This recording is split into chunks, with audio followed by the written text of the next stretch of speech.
I don't know if you guys check the social media account, but my wine fridge has runneth over. Wait, it was approved? Officially added. The people overwhelmingly, and I couldn't help but notice that the only people that voted against the inclusion of Dominican Werner were a gentleman named Joel Ladniski, another gentleman named Colin White, someone else who tried to log into the Stop Wasting Your Wine account who was not me and voted against me.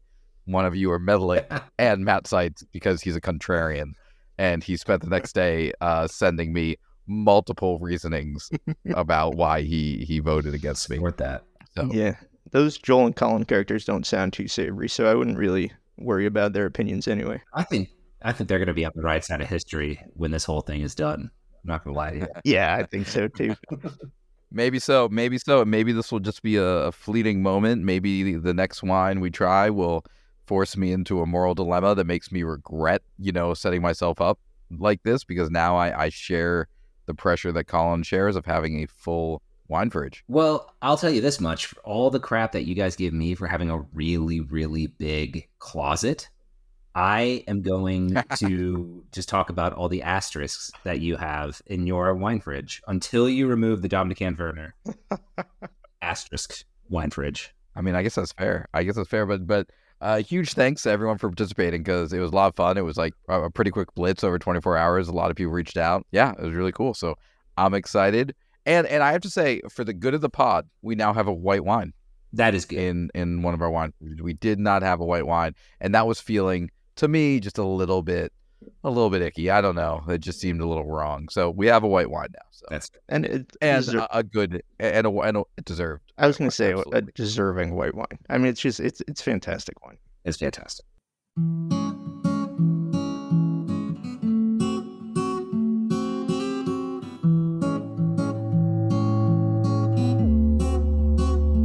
Welcome to Stop Wasting Your Wine, a wine review podcast where we waste our wine so you don't have to. On this episode, we review a red wine from Australia. Hey everyone, welcome back to the Stop Wasting Your Wine podcast. Aaron here, joined by just two of the most delightful people I know, Joel and Colin. I missed you both very much. Great to see you. How are you? Miss you too, buddy. Yeah, doing good. A little disappointed in the creativity on the opening compliment. I know we usually try to strive for something a little more fun, but I'll let it slide this time. I was going to let it slide, but I'm glad you called it out. No, I don't think that we should. I don't think that you know what? We're getting a little lax on this show here. We let Aaron retroactively put a wine in his wine fridge. That's right. I don't really like the direction that this is all going. So I think we need to go back to the hard lines. And I think you should, Aaron, I think you need to think of another word.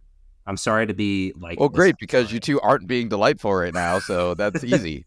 I'll think of some... I have a couple other words in my head right now, but it's definitely getting away from the theme of our entrance. So let's stick with delightful. And you know what? Maybe I'll be inspired halfway through this episode. Yeah, let's turn it around. Yeah. Aaron, I really missed you too, bud, and I'm so glad that we're able to do this tonight. Yeah, I miss you too. Yeah, maybe some better words right now is maybe saucy. Yeah. Maybe a little rambunctious today. You guys are, but I like it. You know what? I don't hate the energy. We're coming in. Yeah. You know, people got opinions already. Absolutely. And I think that's exciting because we have a wine that's a little bit different than the wines we've been going with. We've been spending a lot of time in France and hanging out in Europe, and today we're moving outside of our comfort zone. Joel, can you tell us a little bit about this week's wine? I don't think I wanna. No, I totally do. Man, I was saucy, just continuing with the saucy Joel. thing. Yeah. Oh, you're great at it. It's like your natural state of being. I think it's where you're most comfortable. It's true. My true colors finally show. No, yes, today we mentioned again, we're drinking a red wine from Australia. Today we are drinking the Davey Family Estate Shiraz. This is from McLaren Vale. 14% ABV, and we picked this up at Total Wine for $21.99. And this is the 2020. Awesome. So this was a wine that I picked, and I'm really excited about it because as our kind of like social media person, I get to hang out with a lot of people online, And one of the folks who I spoke with, his Instagram account is Sam Wine Route or Root. And, he's in Australia, and he reached out to me and said, "Hey, I'm really enjoying your podcast, but you guys are lacking on your Aussie wines. What's going on?" I said, "Hey, man, I'm really sorry. We're just getting started. No mean to offend, but if you want to send us some recs, that'd be great." And he sent me a whole bunch. Like, he took his time. He sent me a whole list, and we could not get a single one of his recommendations out on the East Coast, neither in Jersey or Orlando. You guys believe that? Like, so we couldn't get anything. So this is not his rec, but I did just try to find a good Australian wine that we all had access to. This is one that popped up, had some awards on it, had some pretty good reviews. So Sam, if this is not, the best Australian wine, I apologize, but you did inspire us to give it a shot. So, today we are in Australia to branch out into an Aussie wine and hopefully find something good.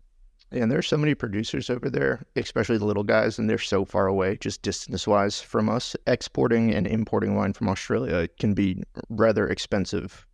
Every once in a while you can find, of course, some of the smaller producers, but a lot of the times we just get the bigger producers who have the ability to ship or have the import relationship. So that's probably why you weren't able to necessarily find some of the recommendations that he had. Which I also think is kind of cool. Like, it almost makes you think of, I don't know if it's still the case so much anymore in the UK, but that used to be a very UK thing with beers, where it was like, the little areas in all over England, like they had their town's brew, and, you wouldn't necessarily be able to find it too many other places. Definitely not over here. We get the Boddingtons and, all that good stuff. But, so it's kind of maybe a similar thing going on. It's almost like you have to be there to really get to experience kind of the best that Australia has to offer. Sucks for us, but kind of cool for Australia. Sucks for us because, I in my brain, I was like, okay, obviously we would not have access to the little local places, some of like the stuff that you want to experience when you're over there. But I would imagine, the big names, like the stuff that's really, really good, we would have over here. It's not. Or we get kind of like the grocery store wine mass produce, which is something Sam warned me about. Like, he's like, look, you can find some Australian stuff, but do a little research and make sure it's not part of some gargantuan commercial portfolio that is not a pure representation of the region. So this region too, like the McLaren Vale is like a really great wine region over there. So I'm hoping like this is a good example of that. And I think it means there's only one solution here, guys. I think we need to plan a trip to Australia. God, I would love to go to Australia for so many reasons other than just the wine, like kangaroos. Those seem neat. But that's a good reason. It was like such a quick pivot. Like, that was clearly the top of your list. Like, yeah, we can go for the wine, but kangaroos. Yeah, no, absolutely. Number one. Absolutely. But to be clear. But in all seriousness, they put a lot of effort into the wine in Australia, and I would absolutely love to go over there and check out the wine. I went for the animals, but I stayed for the wine. All right, so like I just appreciate, again, like small areas that I think of my personal like growth and improvement. I'm now thinking about, like, someday when we go on our Stop Wasting the Wine global wine tour, it's not like we're going to Italy, France. In my mind, it's like we're gonna go to Alsace and do the wine road. We're going to go to Loire Valley. We're going to go to Chianti Classico. Like, we're going to go to... Which, by the way, all in Italy and France. Italy and France. No, but what I'm saying is the specifics of the area in my brain is like, to be clear, I know what you're like, saying. Yeah. It's not like I'm going to France to drink wine. It's like, I want to go to Alsace and do the Alsace wine road. And you're saying, Aaron, that you have the specific regions that you want to go check out because you've learned so. And maybe I'm projecting here, but learned so much as part of this process. Exactly right. Awesome. Yeah, I love it. Because like before this, I would have been like, I want to go to Italy and drink wine because Italy. And now I'm like, not only do I want to go to Tuscany, not only do I want to go Chianti, I want to go to Chianti Classico, and I want to make sure I'm going to, like, I know. So and that is such like a microscoped version of what I knew just like 6 months ago. So that's kind of cool. So this is the first time you've listened, by the way, and you're hearing us talk about this. Little known fact: you can go back and listen to our entire journey together. Try the wines along with us. And if you do feel a little bit like a noob to the whole wine world, living proof. What is this, 30 episodes in? Is this episode 30? 31. 31. Oh, that's right. Okay. 31. So 31 episodes in, and we've learned quite a bit. So go back, give us a little grace on episodes like 1 through 6, and then and learn with us. It's all out there. I know, just cool idea that you just made me think of. We should go back and we should note which episodes teach you about a specific wine region too, right? Because I think like as folks think about their wine journeys, like we could actually map out like, hey, check out this episode if you want to learn about the Alsace region. Check out this episode if you want to learn about Loire region. Like we actually have those episodes mapped out, so that'd be kind of cool. Very cool. Yes, it would be. Good idea. And it's Loire. Loire Valley. Loire. Yeah, I think you said Loire. I probably said that 18 times because it's French and entirely different valley. It's America. Still equally as nice, but yes. I don't know if they have wine there. Super. Great. Loire. Nailed it. Loire. Nailed it. Loire. If you could just take this one snippet of sound, Loire, and just put that over all the times that I screwed it up throughout the episode. Perfect. I'm sure that won't be time consuming for you. Thank you, Colin. I'll edit it in. Yeah, no. That's fine. I edited it. Wait, what would be funnier is if you take me saying Loire and put that in everywhere. That would be really funny. You're right. I'm just for the rest of this episode, whenever I want to say Loire, which is hilarious because we're not even in France anymore, I'm just gonna point at you, Joel, and you just yell that word. It's gonna be perfect. Loire. Ready? Got it. Like, hey guys, remember when we tried that French wine from the Loire Valley? It was really great. It was amazing that Colin was able to identify that it was from the Loire Valley just by tasting it. I'm very impressed by that. I think this is going to work, guys. This is better for everyone. You end up saying Loire one more time, I would be shocked because we're so far away. We're in Australia. Thank God for Aussie wines. Oh, God, let's go back to Aussie Australia. Yeah, so many kangaroos and wallabies. All right. That's what I'm there for. And the wine, which we would love to get into. But before we do, Colin, can you teach us a little something today? This is the only thing you will learn.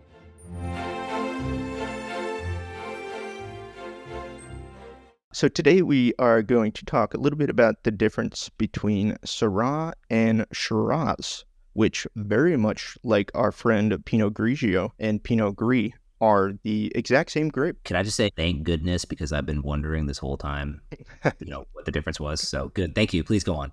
Yes. I just feel like I am so happy about this segment, Colin, because so many wine stores just have them like on the same shelf. And some of them say Syrah and Shiraz, and some of them just don't. Some of them just have them all next to each other, and it is, like you're just like, is this? I've always just assumed they're the exact same thing, and I know it can't be that simple. So so it is the same grape, and again, very much like Pinot Gris, the difference in name is very much, and I would say even more so than Pinot Gris, and Pinot Grigio is a style differentiator. And you usually see Syrah in the Old World, and even more specifically in France, and even more specifically in that than the Northern Rhone. The Northern Rhone Valley is known for world-class Syrah, and wines from the Northern Rhone are going to be, medium to full-bodied. They're going to have a little bit less alcohol because of the climate. The grapes don't get as ripe there. You're also going to find a lot of secondary flavors beyond just fruit in Syrah wines, especially from France. You might find some black pepper, some cured meat. You find quite a bit of the dry herbal notes. It's definitely a huge difference compared to what you would find in a Shiraz, which is primarily used in Australia, although you do find it sometimes in North America wine regions and also in South Africa. But a Shiraz is going to be usually a big wine. It's going to be bold. The flavors are going to be ripe. You're going to have high alcohol. And then you usually see the Shiraz have a little bit more of the oak influence, although French Syrah does see some oak. But I think, at least in the Syrahs that I've had, or Shirazes that I've had, it's a lot more prevalent than in sort of the more lighter, more sort of agile Syrahs. So is agile a good word there? I feel like it's just as vague and fluffy as any other drinking term that anyone uses. All right. Okay. Talk to me about European funk and then ask me if agile is a good word. So yeah, Australian Shiraz is going to be more fruit forward. Of course, higher alcohol, especially when it compared to its French counterpart. It's going to be bolder and just more intense of a wine in general. So, and then I just want to talk quickly about the McLaren Vale, because like Aaron mentioned earlier, this is a rather famous Australian wine producing region, and it's really perfect for a grape like this. It has a Mediterranean climate, so it has really warm summers and mild winters, and it's right next to an ocean, which helps regulate the temperature. So what you'll see here is a longer growing season, which is going to help the Syrah or Shiraz grape really get ripe. So what you can expect out of the McLaren Vale is definitely one of those bolder styles, because as a grape ripens, you get more sugar, you're going to get a little bit less acid, and those flavor compounds are going to have the opportunity to develop. So that's what you can look for out of the McLaren Vale. And that's kind of what to expect when we're drinking this wine tonight. And it'll be interesting to see if this wine lives up to that reputation. Okay, so I want to make sure, because there was a lot of amazing stuff there. So the bulk is the biggest piece of the picture is like it is the same. It's the same grape.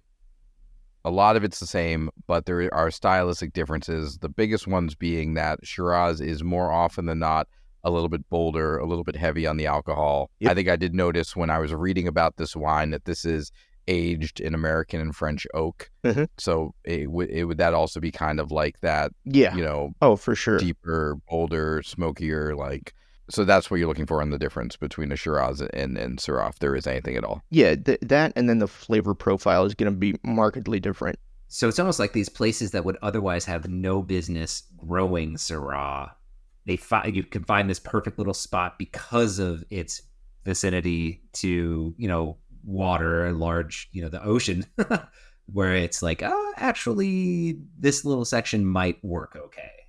And that's how we have these little spots of good Syrah. Yeah, and it's versatile in the fact that it can thrive in both cooler and warmer climates. So, the Northern Rhone is going to be a little bit cooler, which is why you're going to see some of those cured meat, dried herb notes as opposed to anywhere in Australia. Well, there's some cool regions in Australia, but where it's going to be warmer and you're going to see some more ripe Syrah. All right, fantastic. Colin, thank you for that. I just, once again, feel like slightly more prepared to exist in the wine world, knowing the basic difference between Syrah and Shiraz. So thank you very much. So with that being said, it is our favorite time of the episode. Let's get into our wine. Okay. Tastes like wine. So, gentlemen, swirling, sniffing. Joel, why don't you start us off? What are you getting on the nose? I'm definitely getting like a lot of that, not plum to the face, but a lot of plum, a lot of cherry. Yeah, but like dark cherry, right? Maybe a little bit of, a little dark cherry for sure. And maybe a little bit of, like a little bit of like a leatheriness in there or something very, pretty prevalent that's not fruit. I don't know if leather's the right thing, but maybe you guys are getting something there. Yeah, Colin. Yeah, I was going to say, but the non-fruit wise, I think you get a little bit of that vanilla from the oak, and then maybe even a little bit of like cocoa, like unsweetened chocolate. Huh. And then I don't necessarily dislike the leather comment, but to me, it was almost more cigar box, like the nice just hint of cigar box. It's definitely not like the most prevalent flavor. Yeah, I see what you're saying, because maybe it's more... Maybe slightly tobacco-y, but not really. Yeah. Maybe tobacco-y. Yeah. Mm-hmm. Yeah. 100%. For sure. Yeah. You know what else I'm getting in there? And I'm gonna keep using this as my like kind of extreme bad point, like going back to the Carmen that just kind of like punched you in the face with what had to be like that artificial eucalyptus. They just messed it up. It's the worst thing that happened to us since the dance plague of 1518. This has that, again, that like kind of higher mentholy, a little bit of like that cooling kind of scent right over the top, well balanced. Again, only comparing it to the Carmen in the sense of like the Carmen, they effed it up. Like someone spilled the eucalyptus into the vat and totally blew up the balance. This does have that, but in like a very nice, like right over the top kind of way. Are you guys getting that too, or am I crazy? No, you're not crazy, but I would attribute this, I think, as opposed to that one, I would attribute this to the alcohol. I think you can kind of smell the alcohol because if you take a big whiff, like I just coughed. I don't know if you heard that the mic picked that up, but I coughed because I took a deep sniff and the alcohol kind of hit me in the back of the throat. So Actually, I'm not getting that kind of burning on this one. We've had that with a few. I'm not. Well, I don't think it's burning. I think it's more that kind of cooling than it is like an extreme burn. Like, because I'm not picking up medicinal, yeah, almost like herbal. Yeah, and you think that's the alcohol? I think more so in this one because I'm not, and maybe I'm wrong, and you're right on this, but I'm not picking up any like mint. I doubt that. Well, it's all subjective, so we both could be right or wrong. But I'm not really I like that world. I'm not getting any mint, but I do get that kind of the burn. So I'm thinking that's maybe what you're experiencing. Yeah, and to be clear, it's not like the mint, but it's like, and we never really landed fully on like, I think eucalyptus was the closest thing to it. It just kind of has that like high back of the throat cooling scent to it. Maybe it's the alcohol, but there's just like a little bit of that there. But like a pretty complex smell, lots of different things going on there. Definitely not like the normal aroma signature that we have been getting when we've been doing our reds recently, but I'm excited about it. Yeah, and I think just one other note on the fruit, it's very ripe, this wine. It's like, it's sometimes we've experienced something like watermelon rind, where we kind of just get, essence of watermelon. This feels like the fruit has been either cooked or, Aaron, you brought up in a previous wine, jammy. I think we're going to find some of those really intense fruit flavors in this wine. Cool. Yeah, there's nothing like fresh and light about what we're smelling which here. is kind of on par, when you think about the region and the riper grapes. That's kind of what you would expect. All right, so got a lot out of that. Let's go ahead and take some sips and see what we got. I do want to name too. It definitely opened up a lot from when we first poured and opened up our bottle. Like the when we first started smelling it to now, it's a very different beast. 100%. This needs 20-30 airing out. Yeah, I kind of like, again, I wish like I had like a good decanter. Like it would have been interesting to decant this beforehand and to see what that would have resulted in.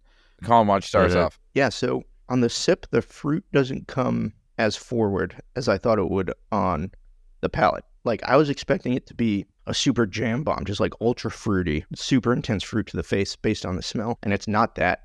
It's weird. The fruit almost plays like a background note on the after sip. So you get a bunch of other stuff, which I'm still kind of sorting through. But then but the fruit is nice. It's just not the first thing that comes to mind, and it's not the most prevalent thing on the palate. So let me think about this, sort through it in my brain, and I'll try to pick it up on the back end. I mean, I think a lot like the dark reds that we've had, like, one of the first things, like this a lot of plums, and that's not what's like jumping out to me, or like maybe a little bit like the blackberry-esque kind of aspect to it, but yeah, definitely not as fruit forward as some of the others that we've had. Joel, anything jumping out to you?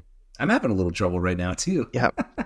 I'm definitely getting I mean, to me, the fruit it's almost like a 50-50, and I am getting a good amount of the red cherry. Definitely, I agree, not plum. I'm surprised, but definitely, that in there. And then I don't know what the other side of it is. It's almost bitter. Does anybody else picking that up, or is that just me? I'm wondering if that's like, they really on the bottle like really emphasize the oak infusion, like the that aspect. Like, is that what we're really experiencing here? You get some of that oak influence. I wouldn't say that's all you get, but you get some of that vanilla.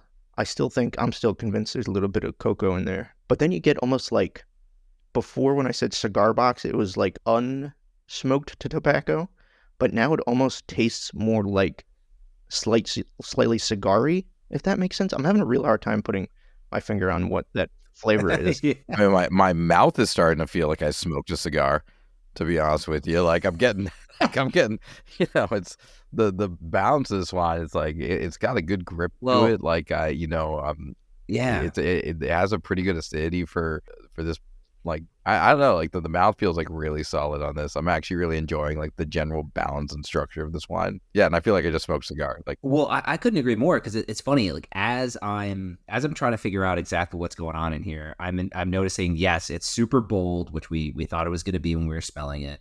I would say like tannic, medium plus. Like there's a healthy amount of tannin in there, but also pretty darn acidic in there too. Like overall, it's just it comes together pretty nice, and I'm enjoying the process of trying to figure out what the hell it is that I'm getting from this wine, if that makes sense. yeah, maybe we got to make our thinker and a drinker sticker. Yeah.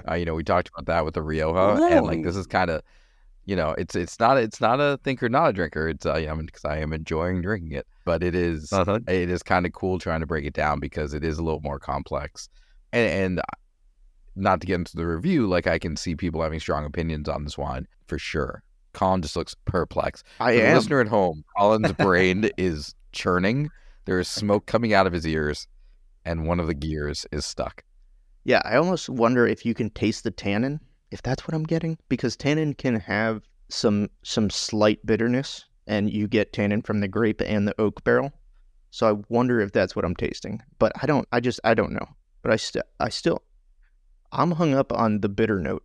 Like I can't get past the bitter note because it's like, for me anyway, it's the aftertaste is very bitter. It's strangely bitter. You don't really get it on the sip, but afterwards, even right now on my tongue, I can feel I think I can feel the tannin and it tastes bitter. So maybe that's what it is. Is it that kind of medicinal herbal, like anise kind of thing that we've been circling around to? It's more like Aperol than it is anise, if that makes sense. Have you ever had an Aperol spritz where it's just like... I love Aperol. So, Aperol's very bitter. I feel like we need to send Colin to the Davey family estate. We need to send him there, and he needs to like knock on the door and be like, what is it? What is in your wine? I wish I had somebody with a better palate to ask about this because I wish I knew what it was because I don't know. Maybe we'll tag him in it. Maybe we'll get a response. Yeah. We got a beautiful response from Dom de Canverner. Like maybe we'll get a response from Dave Family Estate talking to us about, because it is, it's about time to get into the review, but like this is one of the more, no pun intended, fruitful discussions that we've had about a flavor profile of a wine before, which I'm enjoying. And it is interesting because I feel like when we've had this deep of a discussion about a wine, it's usually been out of rage. It's usually been out of like, oh my God, what have they done to us? What am I drinking? Like, what the hell? And that's not the vibe right now. Like, I am. No, and I don't dislike the bitter. I am enjoying this wine. I don't dislike it. I'm not saying it's bad. I just wish I knew what it was. All right, man. What a good conversation. Talked about the smell, talked about the taste, but do we like it? Yeah, but did they like it? It's time for the review. All right, guys. I'm thinking of a number between 1 and 5. Colin, what number am I thinking of? 4. Joel? 5. Colin? 1. Nope. Joel? 3. Wow, you guys are bad at this. Colin, you get to go first. The answer was 2. Man. So this one definitely makes you think. There's no doubt about that. And I don't dislike it, but I don't love it either. Yeah, I would probably put this on the kitchen table. I don't think it's a bad wine, and I think it's super interesting. I haven't personally drank a lot of Shiraz, so I don't have a ton to compare this to, but I think for what it is, it's a really interesting kind of, from what I've experienced anyway, unique wine. And I think if you really want something to think about and you want to try Shiraz, I think this would be a great place to start. So I think I'd put it on the kitchen table, probably not towards the front of the kitchen table, maybe in the middle. It's definitely not my favorite we've had recently, but I like it enough to put it up there. Okay. Joel? Yeah, I'm impressed that it's so big, but at the same time, it's so drinkable and so complex, I guess. When we were first taking a sniff of this, I was a little bit worried that it was just going to be too much. It was going to be super, super heavy and just everything was going to be drowned out. It wasn't going to be enjoyable. Not the case. Not the case at all. Really enjoyed it. And like you said, Aaron, we've been thinking about this whole time. Like we have been trying to figure out what's going on, but the entire time really enjoying it and having fun in doing so. So very, very much going on my kitchen table as well. I wonder, and this is a question I have for myself that I'm going to explore a little bit. I mean, is this what I should expect from Shiraz? Because if so, I think this is fun, and I want to get way more into this world and explore a little bit, because really, really fun, and kind of my first Soiree exposure to Shiraz. So enjoyed it. Kitchen table. Looking forward to the next one. Awesome. Yeah, Joe, I'm really glad you said that at the end, because Aaron and I really like Shiraz, but I've noticed that Shiraz can be very hit or miss in just like what you experience, and the costs can kind of be all over the place too. And so I think, when we had the Tensley way back in like episode 3, it wasn't bad. We liked it, but it was, $30. And we thought, like, comparatively, a lot of us said it was a waste of your wine because it was just overpriced for what it was, in our opinion, at that time. I'd actually be interested to go back and see how we're feeling. But I think this is a really good example of a good wine at the price point of $22 to kind of get into Syrah Shiraz and kind of just experience it and have what feels like a decent example of just a complex wine. So I agree with both of you, firmly on the kitchen table, especially like conversation starter, talking about Australian wine and the McLaren Vale and all that. So yeah, 100% on the kitchen table. All right, so pretty cut and dry, 3 solid kitchen table wines. Not a waste of your wine, especially if you want to like dip your toe in the, Shiraz, Syrah world. You want to try an Australian wine. This one is available at any Total Wine, so give it a shot. Davey Family Estate, 2020 Shiraz. Colin, can you tell the listener how they can get a hold of us if they just feel the desire to reach out, to interact, to engage, to become our friends? We need friends. Colin, how can they be friends with us? I would love to tell everybody how to be friends with us. You can, of course, find us on Instagram at Stop Wasting Your Wine, where you'll be interacting with the lovely Aaron. You can also find us on our website, which is stopwastingyourwine.com. And like and subscribe on whatever platform you listen to us on. We'd really appreciate it. And we just appreciate you guys listening. And thank you so much. Yeah, absolutely, everyone. It's been really great. We got our first set of merch sent out to folks the other day. Really excited to see that pop up on people's feeds. Please keep reaching out. Please send the recommendations. This entire episode happened because we had a conversation with someone who made some recommendations. So we really appreciate it. We really appreciate the new ideas that pop out. Keep them coming. We're always looking for new ways to collaborate and interact. We have a lot of great episodes coming up. Stick around, and we'll see you next time. And remember, stop wasting your wine. Bye. Bye, y'all.